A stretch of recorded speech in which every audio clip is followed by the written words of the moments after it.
So how you been? Cool. Good. Yeah, just busy with a bunch of stuff. Just trying to make things happen, and my mind races because it takes longer than I want it to. But Sure. that's all right. Yeah, Just all part of the process with everything. yeah. Yeah. How you feeling about everything? You sold the business. You got Yeah, I don't regret any of that at all. No, I'm totally good. And the business, like, they took a dump, dude. Did they really? Oh, yeah. See, we're in December. Right around 6 months ago, they fired my ex-business partner. Yeah, he just ran it into the ground. And because when I left, we were like around 42 people or so. They're probably lucky if they have 10 right now. Why is that with corporate? We're going to get there. I read your book, of course. Just came through your book. Great book. Thank you. I've known you for quite a bit. You know my brother, obviously. Yeah. You know my brother a lot longer, but I've always been very impressed with you being able to, and I got to be straight with you, I've always been very impressed with your ability to stay even. I don't know how you do it, Craig. I don't know how you do it. And we're going to get into that, okay? We're going to get into that because you talk about how you took Kung Fu, and that kind of balanced you up with your Chinese master, and then you've broken that up and brought that to the business. Yeah. And it was very interesting how you did that. It really is. The Chinese theory, the 5 elements, and then the other elements as far as more business related, right? Yeah. Okay. Yeah, And again, we'll get into that. But if you could, and if you don't mind, would you, because everybody always asks, could you give us a little bit of background on your family? Tell us about your family, because people always say, hey, where did the guy start from? Was he self-made? Did he come in with a lot of money? Yeah. So if you don't mind. Yeah, no problem. Yeah, very modest background.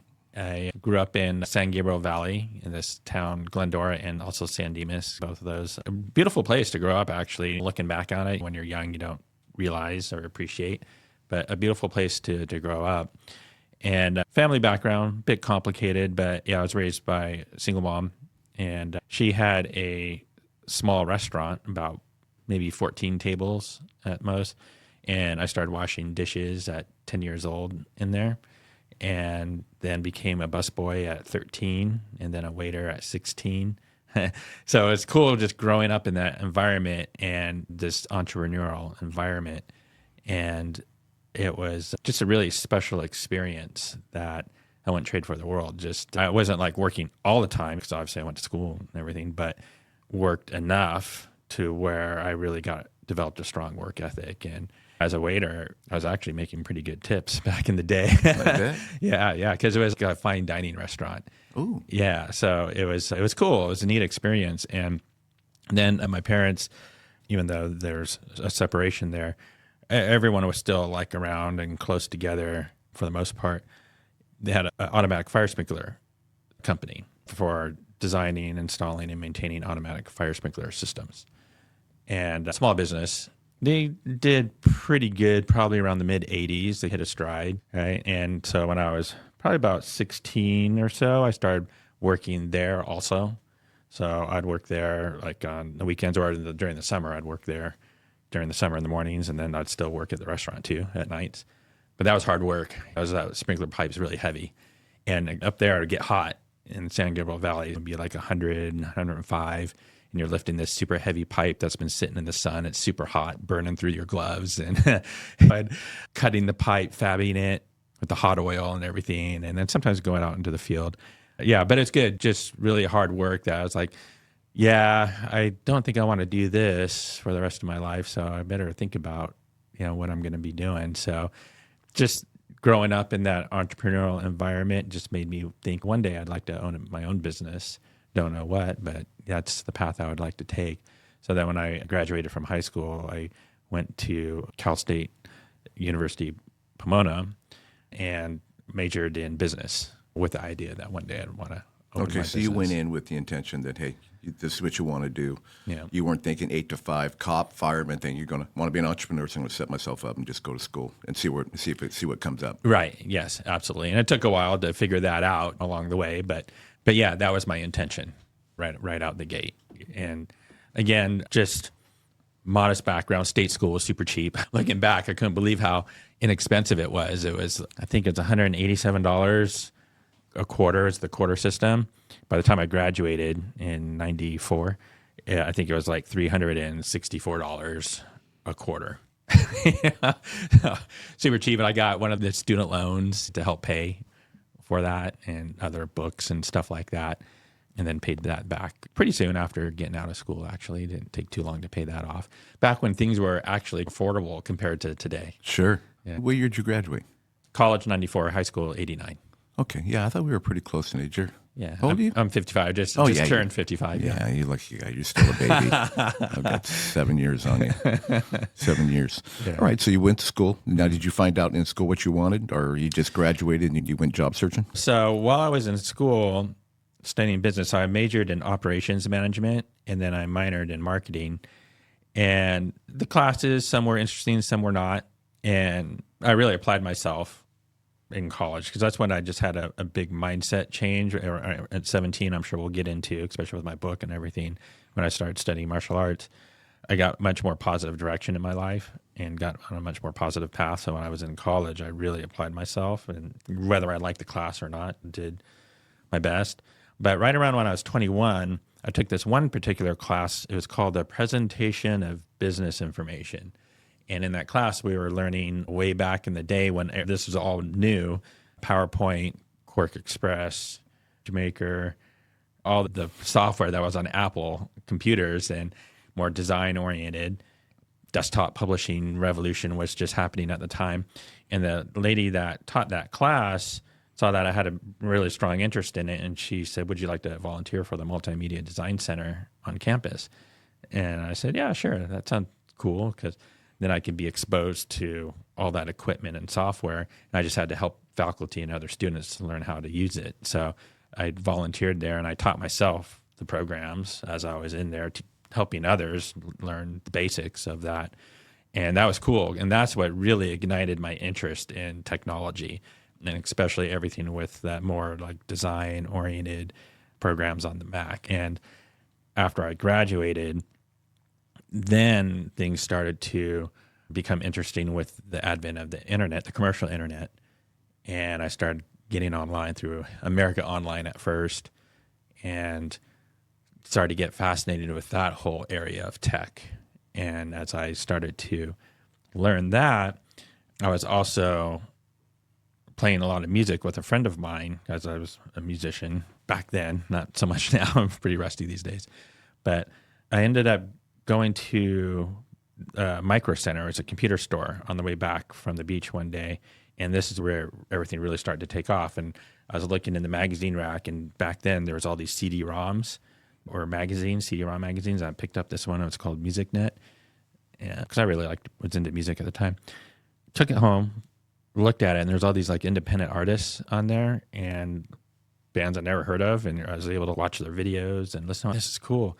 I was like, wow, this would be really cool to do online, because I've been messing around with the internet. So one thing led to another, talked to my friend, and then that I was playing music with, and I just started formulating the idea and decided to do it, and just started researching the internet more. And this is like the summer of 95, somewhere around there. And then later in the year in 1996, in May, launched rhythmnet.com, which was this website to market independent music.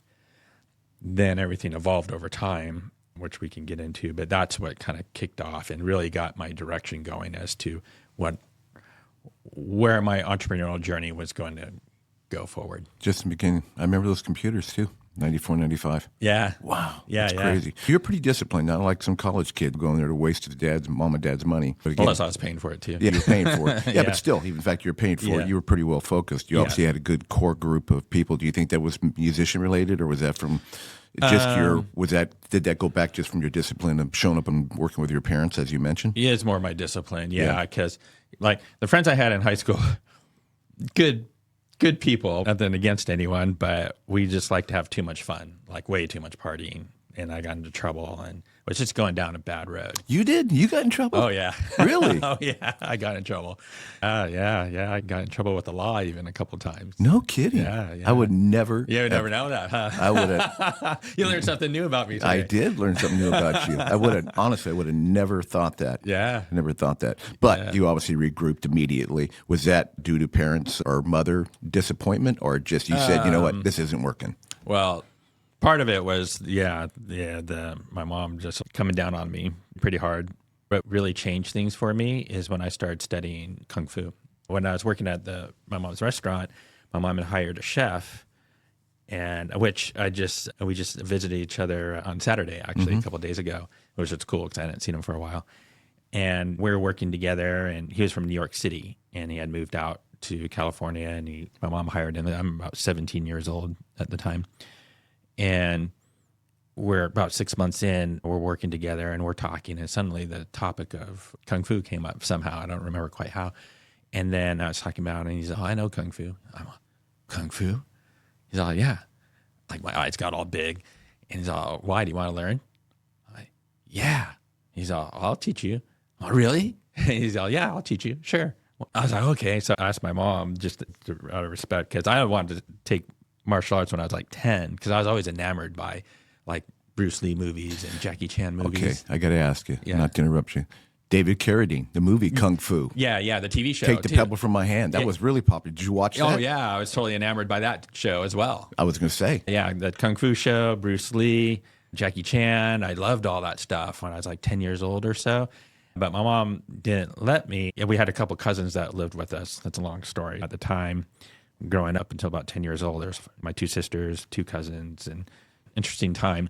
One of them went around the neighborhood beating up the kids after he had studied karate or something. Oh, of course. Going to try it out. Yeah, so my mom didn't want me to be doing that. Never made it to the discipline part. Yeah, the self-control. Not that I would have done that, but fast forward back to 17 years old. With this incident, "Hey, Mom, blah, blah, blah." "Oh, fine. Okay, cool."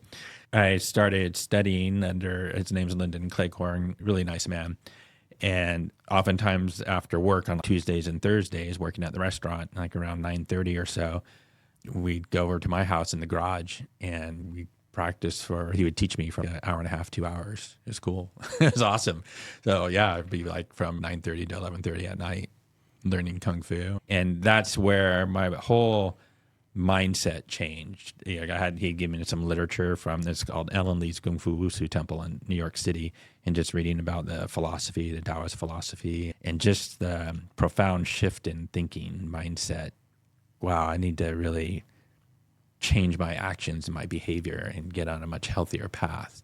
It was a huge influence in my life and got me going on a much more positive path. Now I still like to have fun, and I would digress from time to time, but instead of being like 20% good and 80% too much fun, it reversed. 80% really getting focused on becoming a better person, and 20% fun. And in college, I had a lot of friends that I joined a fraternity when I was in college. I was very shy, actually, in high school. So that was one of the things, like when I got into college, one of the things I was working is, hey, I got to get involved, because I never got involved in school before.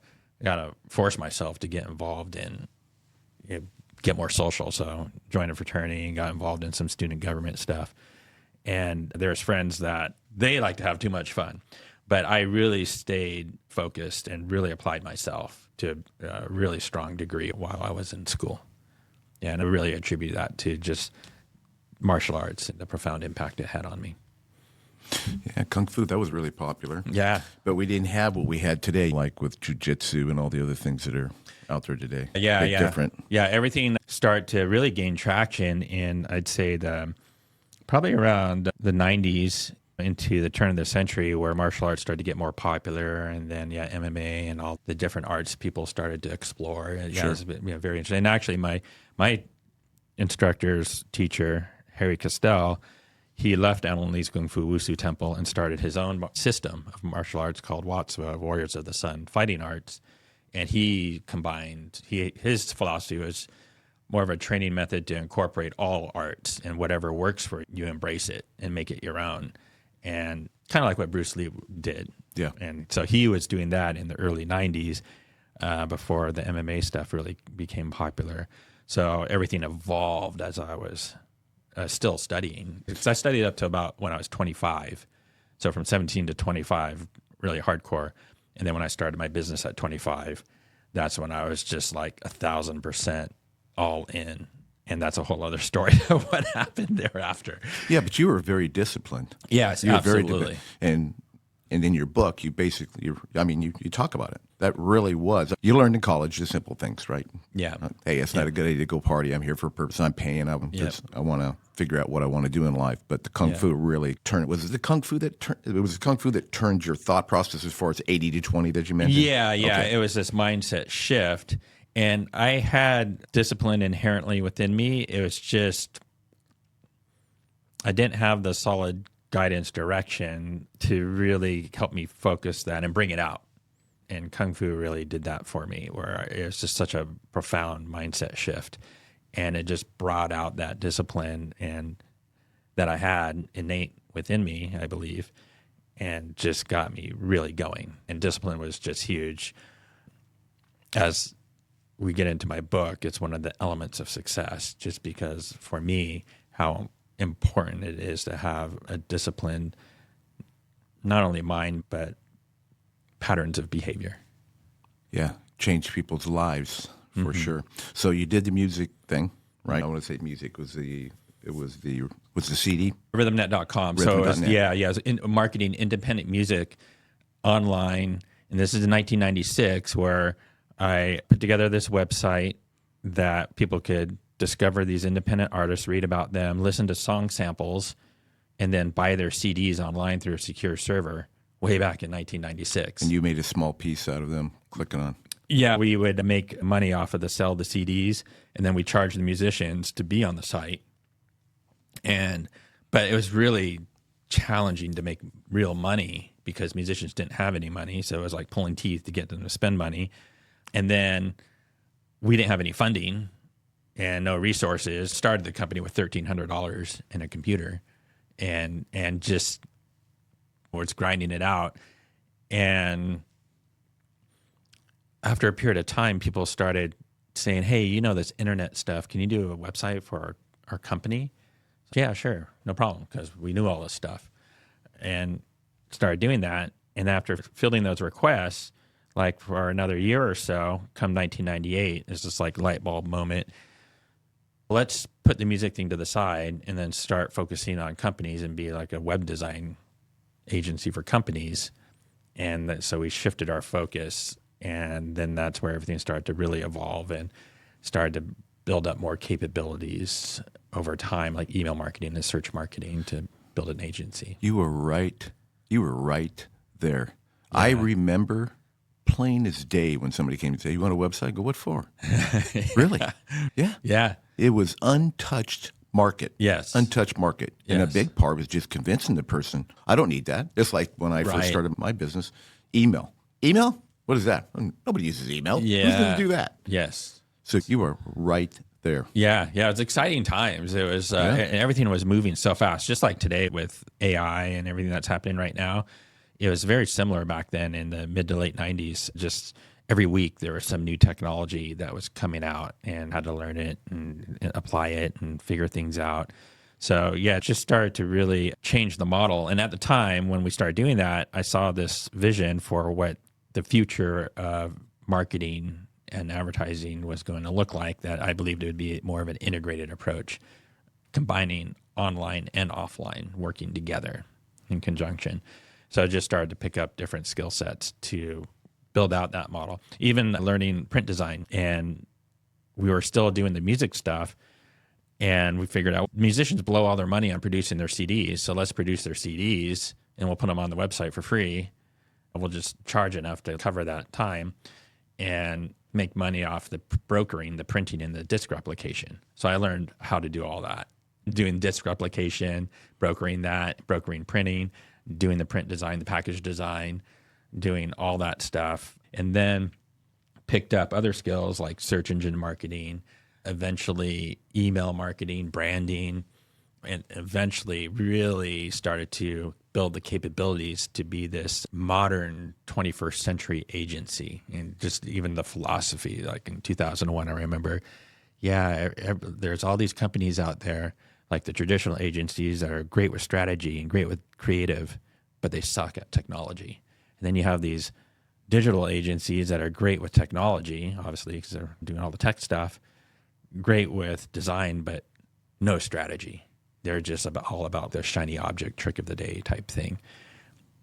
So what was missing was this approach, a 3-pillar approach, I called it, combining strategy, design, and technology to take that 3-pillar approach to do problem solving. Man, I didn't know that. You were right there in the middle of it. Yeah. I mean, right from the very beginning. Yeah. And I made tons of mistakes, all kinds of mistakes, because it could have been bigger and faster and all that. Like maybe if we would have done some raised funds. But you know what? A lot of those companies that raised money in the mid to late 90s, they went out of business. Gone, because they just blew through all the money. Yeah. Craig, you and I both know. And I've learned this. If we're not having problems, we're not doing it right. Yeah. Okay. And it's really hard. Yes. It's really hard to feel that and really understand that when you're in, because you want to be. And you quote here, a great quote in your book is, keep sight on what you want, go after it, give it your all, don't quit, and you will succeed. Yeah, 100%. Yeah, that's the perseverance. And what that requires is discipline too, to be showing up every day despite the challenges, all of the setbacks and the frustrations, the irritation, having the discipline to show up, and then that resilience that a lot of people talk about these days. Just being an entrepreneur, I feel it's the hardest thing I've ever done. People don't get it. Only those that have really done it. Well, life's difficult. Yeah, for sure. You mentioned that. We should get in. Life's difficult. Then you got your rigorous journey with business, and it's basically you took your skill set from life, right? Your discipline, part of the Kung Fu. We'll get into that. And then again, I don't think people really understand. So what do you think is really the core?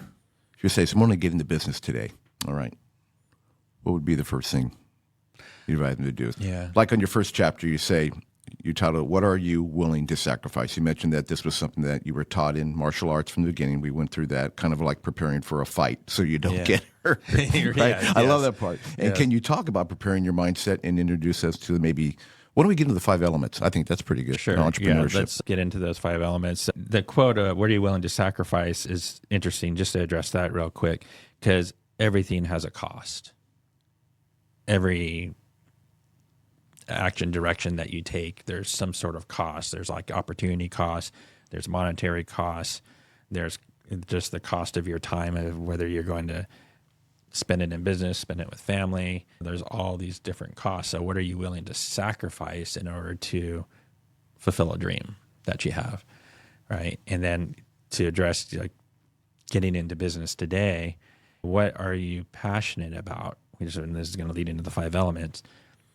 For me, way back in the day, I combined a passion for music and technology to create something brand new.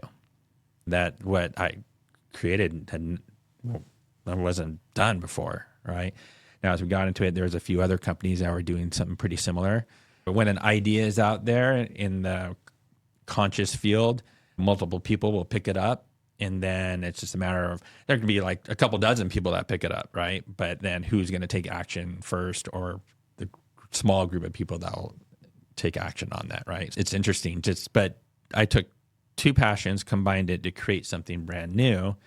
And that 5-element model that you mentioned, there's 5 elements of success that I talk about in my book, and I frame it up in an entrepreneurial context, but you can apply that to any aspect in life, really. It's a universal roadmap. And this is based on Chinese 5-element theory, which I learned from studying Chinese Kung Fu. And then as I got into Qigong, got a deeper understanding of it. And to touch upon Chinese 5-element theory, there's 5 elements, or it's actually considered more like phases of energy is the more proper way to think about it. But elements is like the common label. And those 5 elements are fire, earth, metal, water, and wood. And these elements go through these energetic phases and cycles. And there's a creative cycle, and then a destructive cycle, and then there's these relationships between the elements. So knowing that and understanding that through my entrepreneurial journey, through my own experience and my success and failures, and then my observation of peers and their success and failures, I just identified this framework, this model for success that was a very intuitive moment actually for me. I was actually speaking with my Kung Fu teacher, Lyndon, that I mentioned earlier. We were just having a conversation. I think we were talking about how we're going to sound like old guys here. because he was doing like a lot of coaching with high school students, athletic teams, football, and other types of things, and how the generation's just different, the lack of discipline and other things. And yeah, it just hit me suddenly. And then I was thinking about it. Yeah, this is what it is. The 5 elements I identified for success are passion, which leads to discipline, which leads to expertise, which leads to confidence, which then extends to faith. And that's a cycle. And it could be the generative cycle or creative cycle where these elements, the potential is growing, and then you fulfill that potential.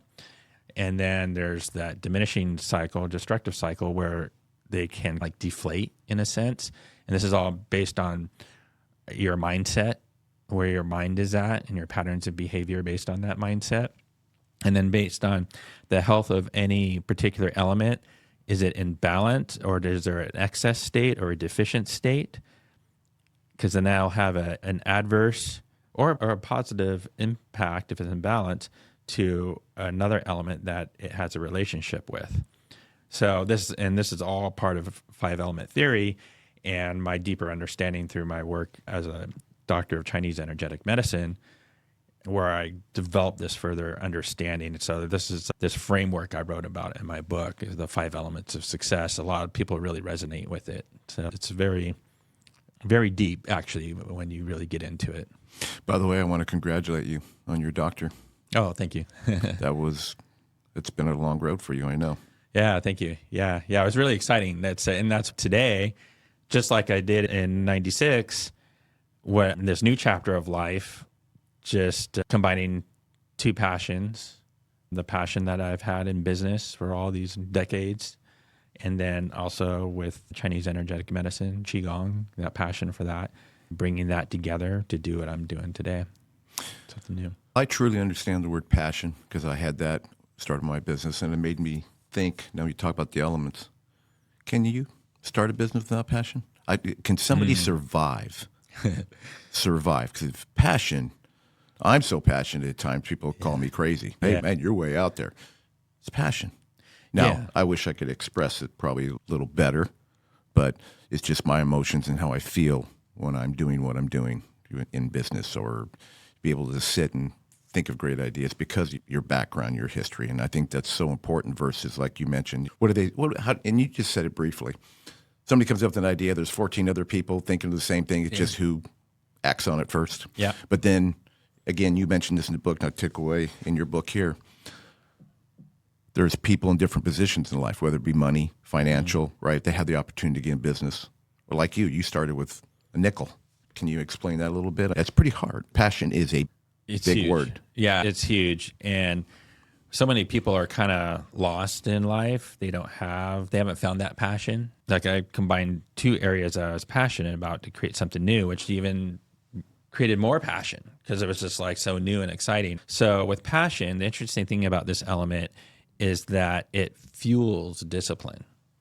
So discipline is what's required to show up every day. I have 3 levels of discipline. 1, showing up, which a lot of people don't, which is weird. I don't understand it. But passion really fuels discipline, getting people to show up. Because when you're passionate, you're excited to get going on the day. You're excited to get to work. You're excited to work on whatever your vision is, right? It's just natural. It's not forced at all. And with that passion, you can get into these flow states, or I call them rhythm states because that's the name of my company, Rhythm, where you're completely engaged, focused in the present moment. You lose track of time just because you're just so in it, right? That's passion, and that passion fuels discipline. So that discipline really isn't that hard, actually. Now, however, you can be super passionate, but eventually life is challenging, as you mentioned earlier, and it'll throw curveballs at you. And sometimes, even though you're very passionate, some days just feel like a grind. And the discipline needs to kick in to keep you showing up, which is that first layer of discipline. The second layer is being productive. Right? Cool. Showing up. Not everyone shows up, which again, I don't get. But when people show up, are they actually getting to work? Are they being productive? Not everyone does that, right? They might show up, but they're not very productive. And then the third level of discipline is being effective. And what I mean by that is that someone's actually creating value for others, being effective in what they're producing. Because if there's no value, that's not effective. It's just like work for work's sake, just kind of pushing paper around or doing whatever, not creating value, right? So showing up, being productive, being effective. And those are the 3 levels of discipline that I feel are required in my 5-element model. Vision InSites is the simplest, most powerful security guard management software. No long training, no complicated systems. Guards can start reporting in minutes. Train your teams with micro trainings, attaching video to individual checkpoints to walk them through sensitive procedures. Submit accurate reports every time with dynamic observations that automatically rewrite, categorize, and prioritize, removing human error. And grow your business with daily, monthly, and quarterly insights, the most advanced reports available today. Vision InSites, the simplest, most powerful way to report. Let me ask you a little off topic. It's a crazy question. Everything's in front of us now. We can ask a question. Hey, hey Siri's. Right. Hey, Chat GPT. Yes. Right. Yeah, look Siri, at that. Siri's Siri's answering my phone right now. How could kids today develop passion when they can't even go out in the dirt and find the rock or wood? Like when we were kids. Yeah. I could go into a garage, I remember, and I said, what am I going to do today? It's summertime.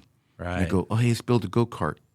Well, how do we do that? We went in the garage and go, oh, man, you got some wheels over there. Yeah. You got a 2x4. We got nails or a tree, a fort in the tree or whatever. It's the simple stuff that made us think. You're right. We didn't have to go online to, hey, what do I need to build a go-kart? We used our creative mind. And it was our excitement of getting involved in, hey, I got some stuff at the house. Great, let's go get your wheels. And we grabbed our wagons and we went down the street and gathered more tools and stuff. And we came back.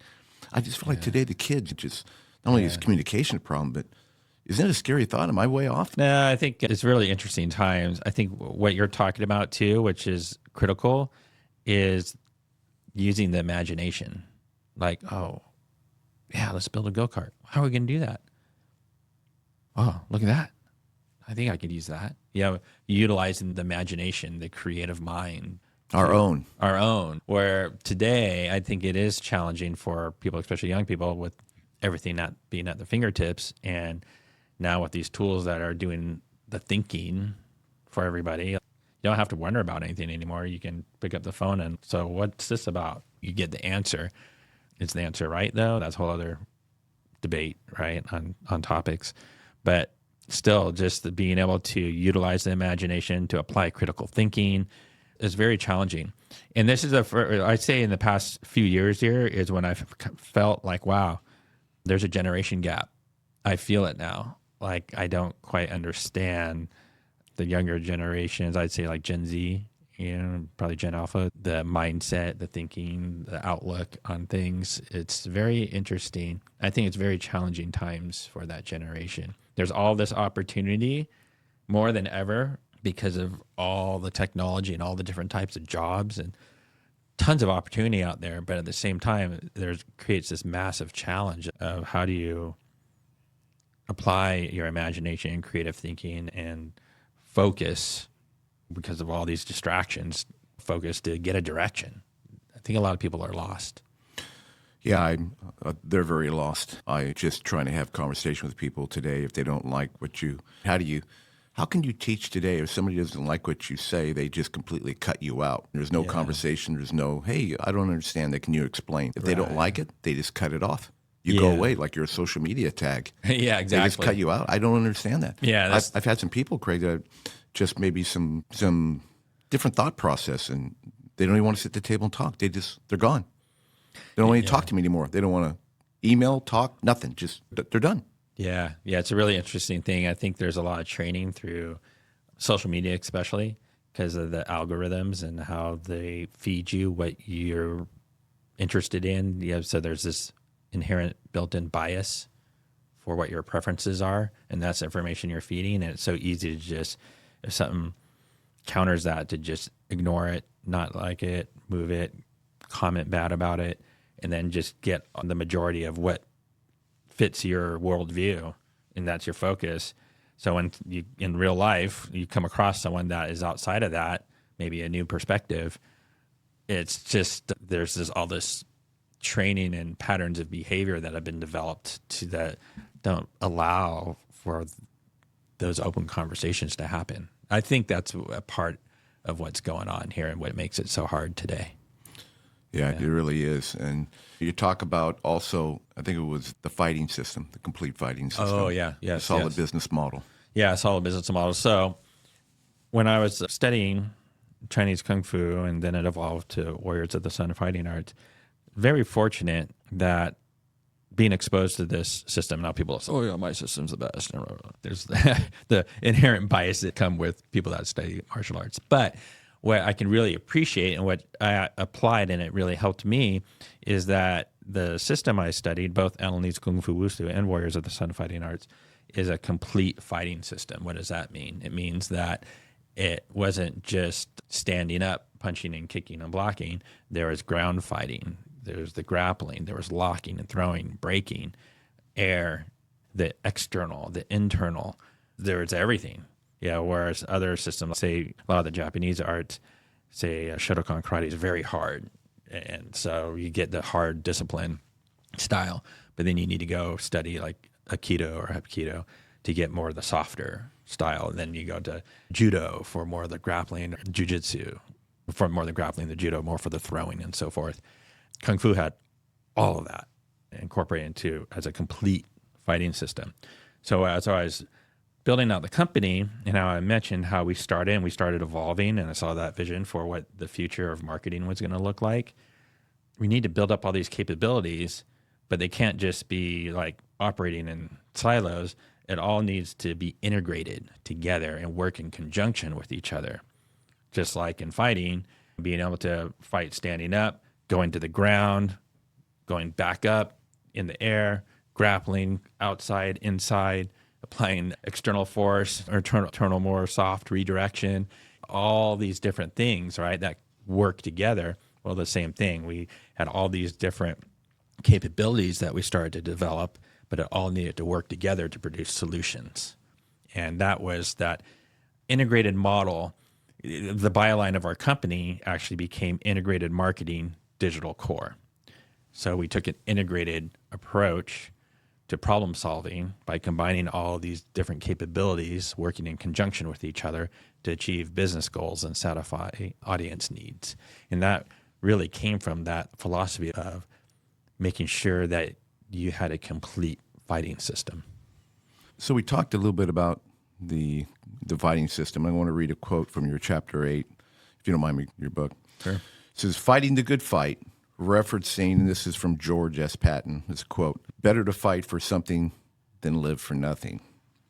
It says, you address fighting with individuals and groups, but I especially love this section about fighting with ourselves. And I think we referenced a little bit. Can you elaborate? Sure. So, yeah, fighting the good fight. What are you putting your energy into, right, on a day-to-day basis?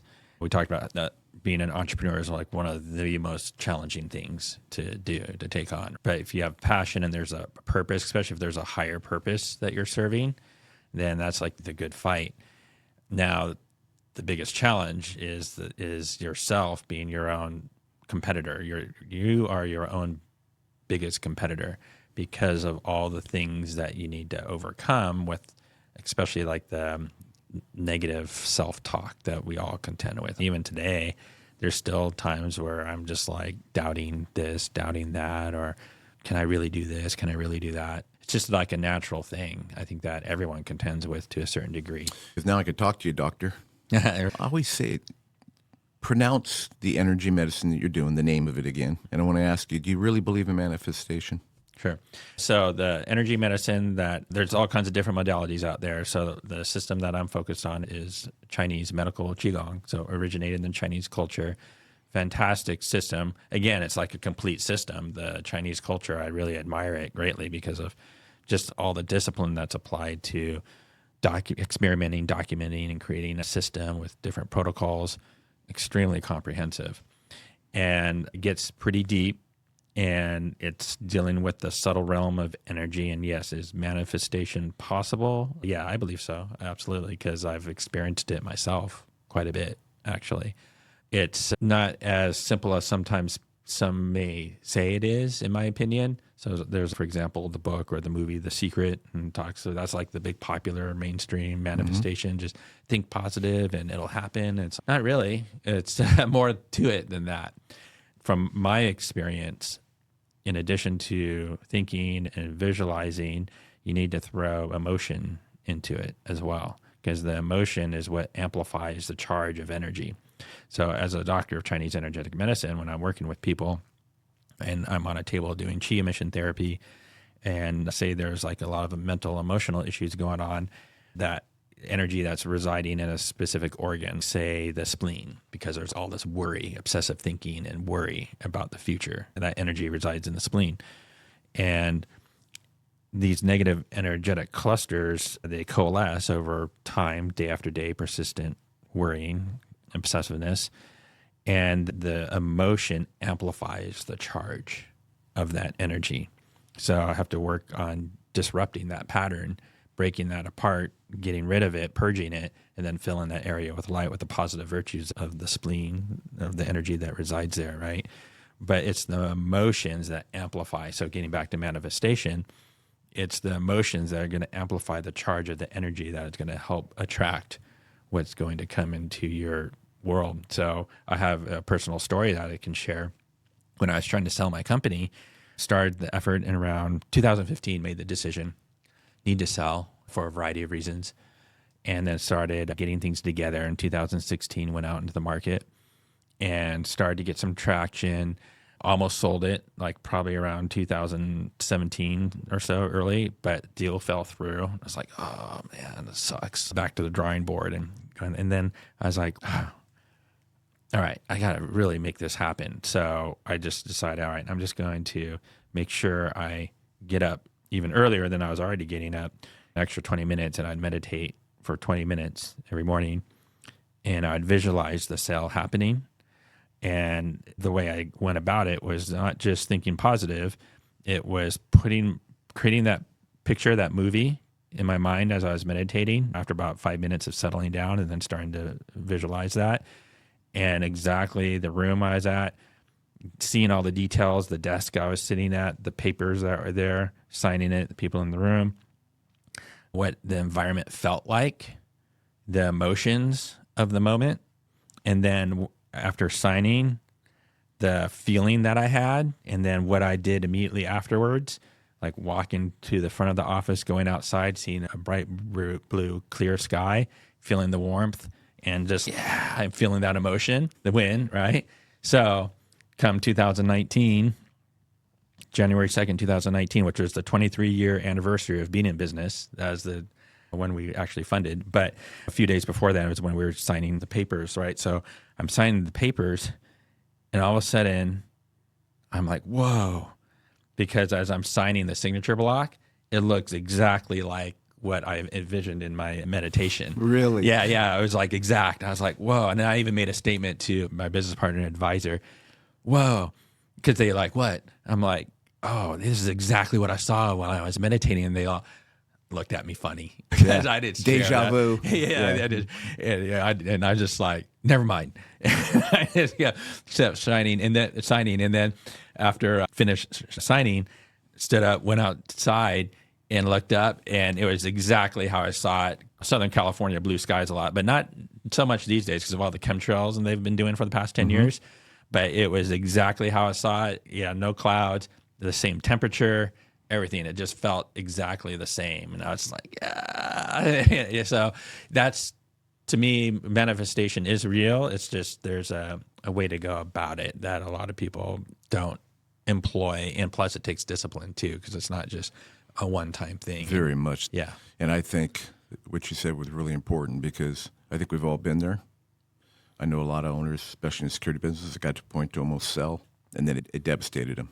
Yeah.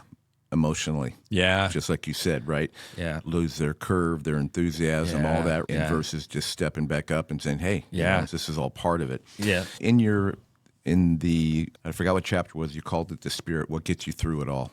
Yes. Right? And you said the Spirit is ultimately what gets you through it all.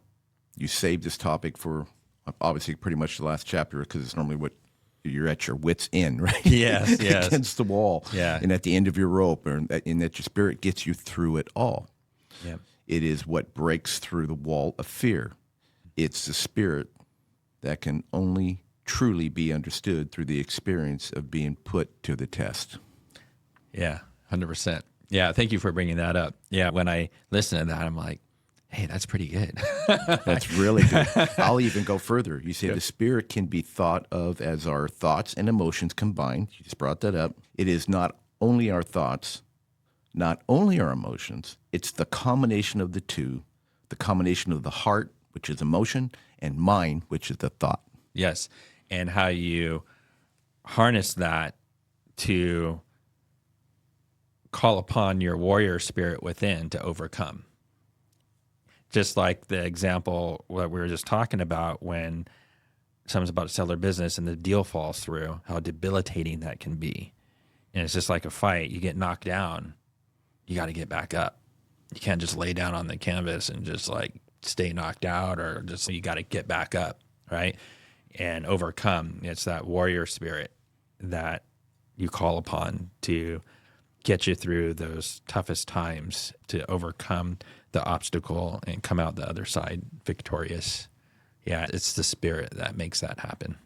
I was telling somebody about you coming, and they wrote this question, so I'm going to say it for the podcast today. It says, Craig, if someone is listening right now and feeling stuck in their business or this personal journey, what is the one piece of advice from Master Your Craft, your book, Business Kung Fu, The Modern Strategy and Ancient Truth, okay, that they could take with them today, that you would want them to take with them today? Yeah, so if they're stuck, if they're feeling stuck, yeah, which happens with all of us at certain times, that stuck feeling like, what am I going to do? I'm not making any traction. So I'd say that element of faith that I talk about, which is tied to that spirit aspect, you have to retain faith that things are going to work out and believe in yourself, but also believe in a higher power. I advocate something bigger than yourself, outside of yourself. There's this team in the spirit world that supports you and guides you, loves you, protects you. To just have that faith. But with that faith, you need to take action, because you just can't sit. And this is where people get screwed up with the manifestation also, is just positive thinking and taking no action, right? So action is required on your part. So you have to have the faith, but take the action. And over time, through employing discipline, something will happen. I had a saying that I would talk to my team about: anything big can happen on any given day. That can change everything. You're like stuck, you're just grinding, and all of a sudden, just one day, one moment, something happens, and it just changes everything, changes the trajectory.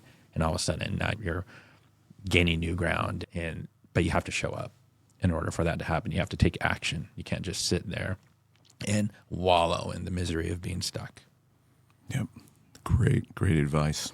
Great advice. All goes back to the 5 elements, doesn't it? Yeah, it does. It's pretty crazy. It really is. It's cool, yeah.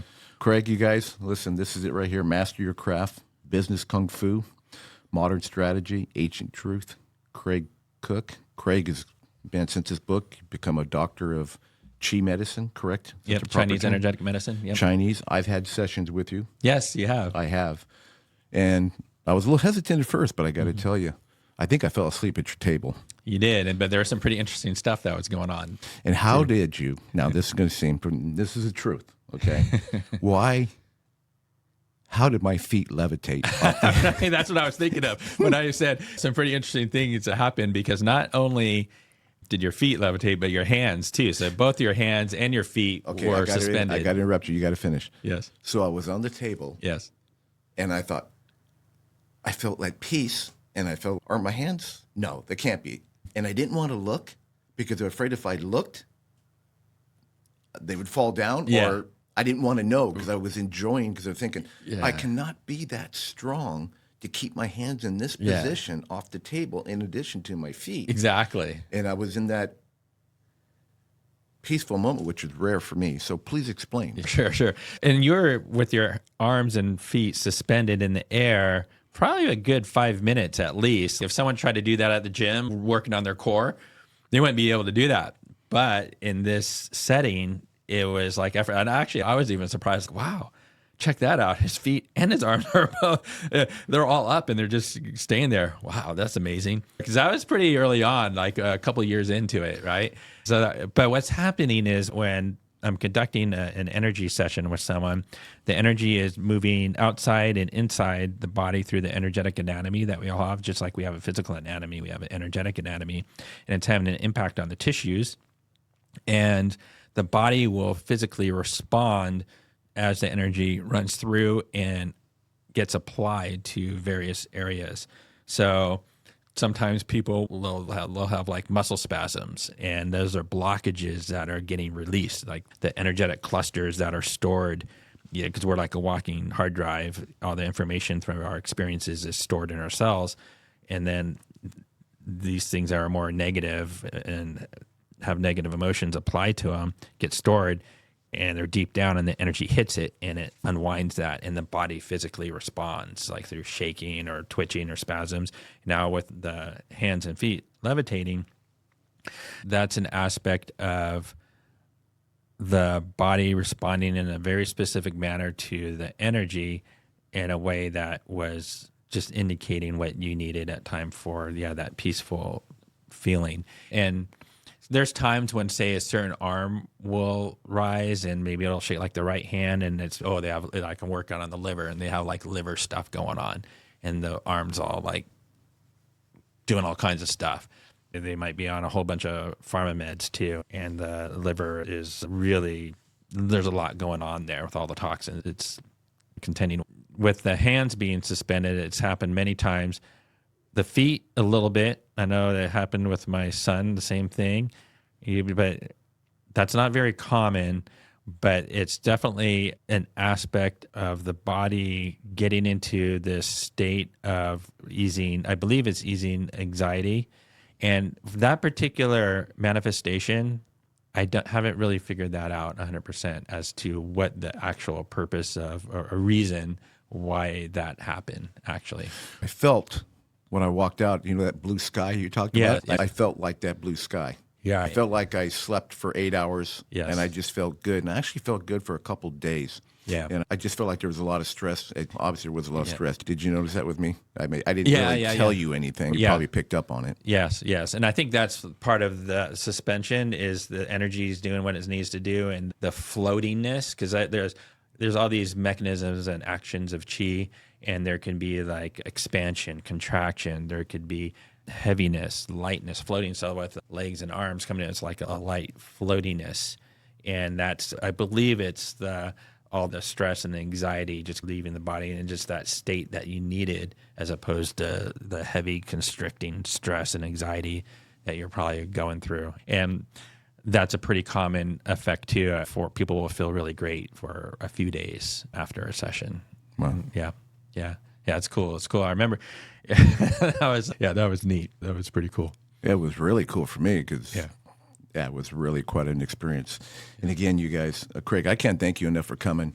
Business Kung Fu, it's national bestseller. You can get it on Amazon, correct? Yes, Amazon. Your information, obviously, Craig's information is inside. Go to the book. If you want to contact him, even for chi medicine or just business consulting, you still do a little bit of both, still do correct? that. Yes, I do.